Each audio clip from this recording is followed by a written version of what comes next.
of Raising the Bar Live, where we talk about all things benefits. I know we usually stay out of the weeds. We talk just about a couple of specific examples, usually client facing. But today we're going to talk about direct contracting. And let me tell you why that's important. The CAA has some interesting requirements about eliminating gag clauses and a whole host of obfuscation that happens between a hospital system and a health insurer. I'm sure if you've ever tried to collect data, understand what you're paying for care, you've gotten some version of, well, that's proprietary. We're not going to share it with you. That is no longer possible. So I think that you're going to see a lot of change in how claims, particularly large claims, are paid and shopped for. Because yes, you can shop for healthcare like you shop for anything else. It's taken us a bit to get here, but we're getting there. So let's talk about direct contracts. Direct contracts are when you arrange to pay a facility a set fee for a specific procedure or a group of procedures, so that if you have an employee who needs a knee replacement, a back surgery, their gallbladder out,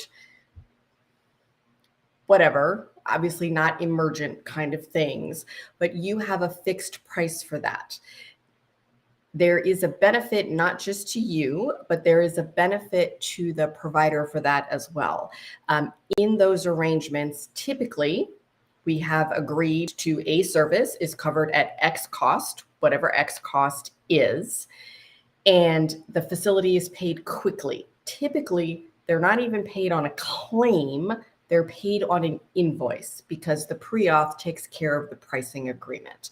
And when you do that, you can help your member. Typically, the employer is saving so much money that they can afford to cover that procedure at 100% rather than deductible and 80% or whatever it is that your plan regulations are, the rules of the road are for your plan. And I've seen this work really well, and I have seen this work not so well. So today I'm going to give you 10 questions to ask if you are talking about a direct contract. Now, unless you are a very large employer, I'm going to say that you should not be negotiating direct contracts on your own. Your TPA should be doing that for you, and your TPA may have a host of direct contracts that they have already negotiated, or they might partner with a company that has negotiated direct contracts, and then they take a small fee built into the price of the service for accessing their contract. So let's talk about what to look for. So what providers and services are included in the contract?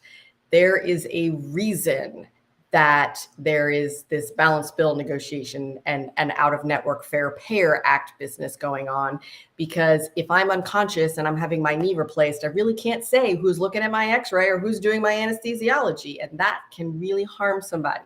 So when you are negotiating a direct contract, or when somebody is presenting you with a direct contract, what's excluded, right? What's included in the contract?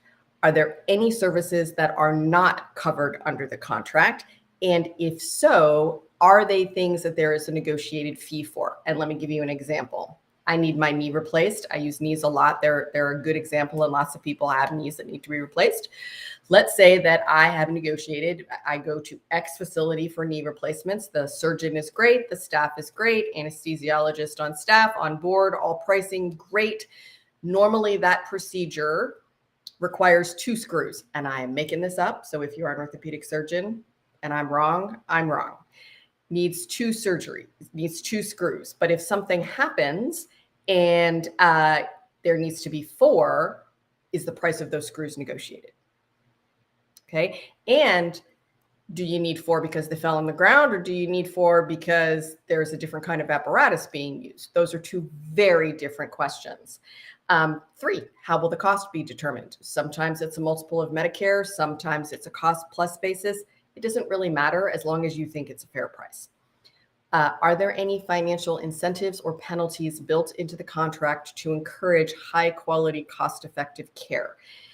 I'm not really a big fan of building penalties into a contract. The contract should already include any complications that they need to be covered under the price of the contract.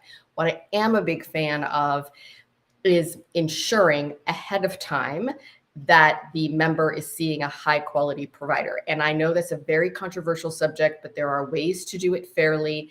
It doesn't take 5 minutes. Sometimes it takes 2 or 3 days, but that is the best way to determine outcome. High quality provider, high quality outcome, almost always. Will the participating in the direct contract affect my ability to see other providers or access other services? It shouldn't.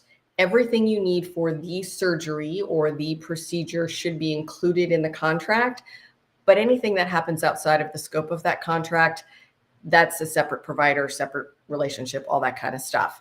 How will my care be coordinated with other providers? This is a big one. It's very important.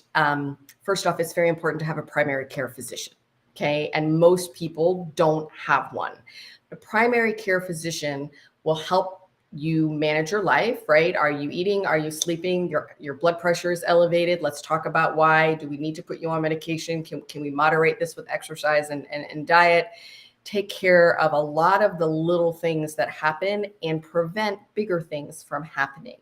So I am a firm believer in that for everybody. If it's virtual, if it's in person, if it's whatever it is, but a relationship with a direct primary care physician who understands you and your person, because every person's a little bit unique. So yes, you should coordinate that with your primary care. If you're having a knee surgery, you're having a back surgery, you're having some other kind of procedure, all of that your primary care should be aware of that. If you do not have a primary care, you do not have a primary care, and that is okay. What is the process for resolving disputes and appealing coverage decisions? This really shouldn't apply because either the contract is used or it's not used. So the pre-auth, determining medical necessity, you should be determining medical necessity on evidence-based medical guidelines, will determine if it should be a covered procedure or not. Okay, fine, it's a covered procedure. The direct contract takes place and it's done. The surgery is done, the provider is paid, and everybody moves on to a happy outcome. Okay, it really is ridiculously simple. How will the contract be evaluated and potentially modified over time? There will be times when pricing will change in a direct contract, but it shouldn't be every month. It should be a little less frequently, and you have to agree to the direct contract for each procedure. And let me back up and say the TPA. So that's really not in the employer's domain, and that should happen on the back end and outside of your office. How will this affect my premium or cost sharing on the insurance plan? Excuse me, damn skippy, it should. Let me give you an example. I have a client who had a member have back surgery about 2 years ago now. And the billed charges for this surgery were about $80,000. The PPO discount ended up at about $36,000. We found a direct contract for it for $11,500. Nowhere in there was somebody not getting paid. Everybody was getting paid. And the thing about direct contracts is that the facility agrees to the direct contract. Nobody's making them do it.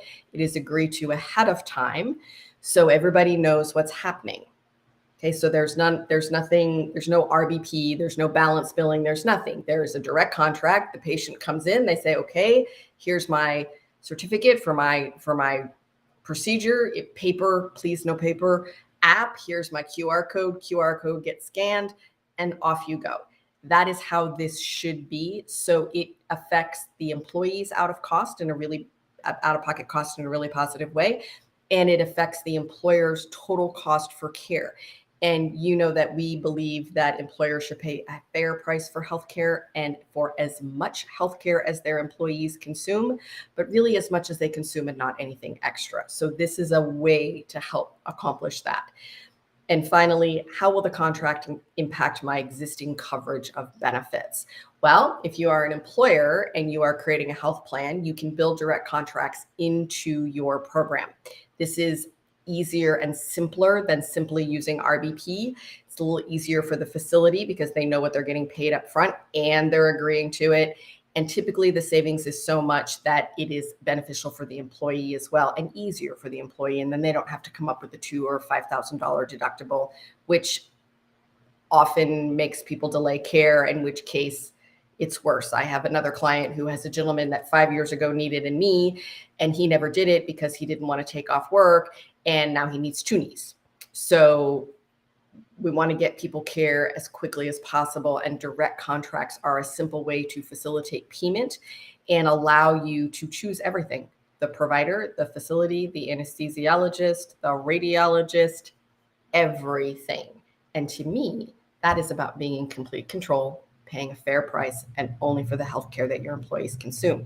And if you are an employee or you are a consumer of care, it is a way for you to have high quality care at little to no out-of-pocket cost for you.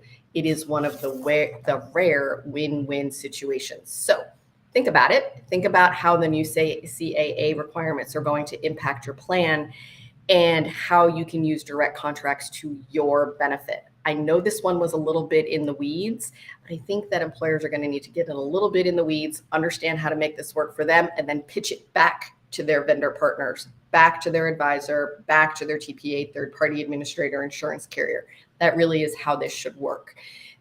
Questions, let me know. Otherwise, have a terrific day. Thanks so much.